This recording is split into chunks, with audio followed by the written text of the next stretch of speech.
નમસ્કાર ખેડૂત મિત્રો, હું દિલીપ પડિયા, ખેતીવાડી અધિકારી. આપ સર્વે ખેડૂત મિત્રોના યુટ્યુબ ચેનલની અંદર હાર્દિક સ્વાગત કરું છું. ખેડૂત મિત્રો, આજે આપણે જયેશભાઈ પાણખણિયાની વાડીએ છીએ ને આ ખેતરની અંદર તમે અત્યારમાં મગફળી જોવો છો તો મારી ડાબી બાજુ જે મગફળી છે એ તમે જોશો કે એની અંદર તમને ઉપર પીળો પીળો કલર દેખાય છે. મતલબ મગફળીની અંદર જે આપણે કહીએ કે પીળી પડે છે, ક્લોરોફિલની ખામી આવે છે, એ તમને જોવા મળી રહી છે. જ્યારે અમે જે જગ્યાએ અત્યારમાં ઊભા છીએ ત્યાંથી અડધું ખેતર છે 2.5 વીઘાનું, એની અંદર મગફળી છે પ્રોપર લીલા કલરની છે. હવે આપણે જયેશભાઈ પાસેથી જાણશું કે એણે બંને ખેતરમાં શું અલગ અલગ માવજત કરી છે જેના લીધે આ તફાવત આવ્યો છે. તો આપણે જયેશભાઈને પૂછ્યું કે તમે 2.5 વીઘાની અંદર એવું શું કર્યું છે કે જેથી અહીંયા મગફળી લીલી છે, પેલી બાજુ પીળી છે? જયેશભાઈ, આ સાઈડ જે 2.5 વીઘાનો ભાગ છે એમાં 2.5 વીઘે 1 લીટર ફોસ્ફરિક એસિડ પાયેલું છે, બરોબર. આ સાઈડ નથી પાયેલું. આપણે આ ડેમો લેવા હાટું એનો ઉપયોગ કરેલો છે. ખેડૂત મિત્રો, આ સલ્ફ્યુરિક એસિડનો ઉપયોગ કયા ખેડૂતોએ કરવો જોઈએ એ સૌથી અગત્યનું છે. જયેશભાઈ ઉનાળામાં રિપોર્ટ કરાવેલો છે, આપણે રિપોર્ટનો ફોટો પણ રાખી દઈશું. તો એની અંદર એને પીએચ આવ્યો હતો 7.7, એટલે સ્ટાન્ડર્ડ રેન્જ છે ને આપણે પીએચની 6.5થી લઈને 7.5 છે. એનાથી ઉપર હતો ત્યારે એણે સલ્ફ્યુરિક એસિડનો ઉપયોગ કરેલો છે, એ સૌથી અગત્યનું છે. હવે સલ્ફ્યુરિક એસિડના ઉપયોગથી પીએચ કઈ રીતના ઘટે એની ઉપર વાત કરીએ તો સલ્ફ્યુરિક એસિડ પોતે એક એસિડ છે જે તમે વાપરશો એટલે પીએચ ડાઉન જશે. પણ પીએચ આપણે શા માટે ડાઉન કરવો એની વાત કરીએ તો વૈજ્ઞાનિક રીતે જો તમારો પીએચ 6.5થી 7.5 હશે તો તમને મોટા ભાગના તત્વો જે જમીનની અંદર પડેલા છે છોડને મળશે.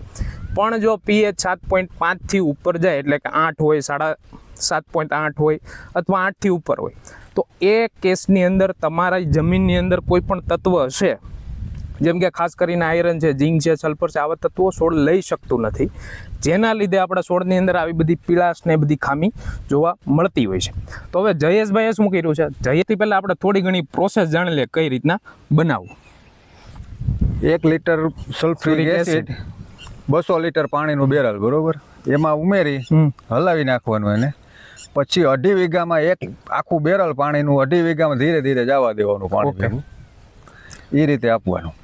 ને ખાસ ધ્યાન રાખવાનું દાજી ન જાય એ, કેમ કે પ્યોર એસિડ જ હોય આ વસ્તુ, એટલે એ આપણે ખાસ ધ્યાન રાખવાનું. હાથના મોજા મોઢે બાંધવાનું, માસ્ક ને આ તે કમ્પ્લીટ કરીને જ કામ કરવાનું, નકર તકલીફ થઈ જાય. ઓકે.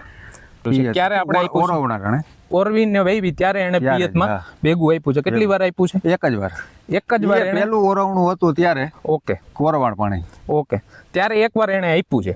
હવે ખેડૂત મિત્રો, હવે આપણે સલ્ફ્યુરિક એસિડની તો વાત કરી, પણ ઘણા ખેડૂતોના મનમાં પ્રશ્ન છે કે સલ્ફ્યુરિક એસિડ પાયે તો અળસિયા કે એવા બધા જંતુ છે જે જમીનમાં ઉપયોગી છે એ મરી જાય કે નહીં?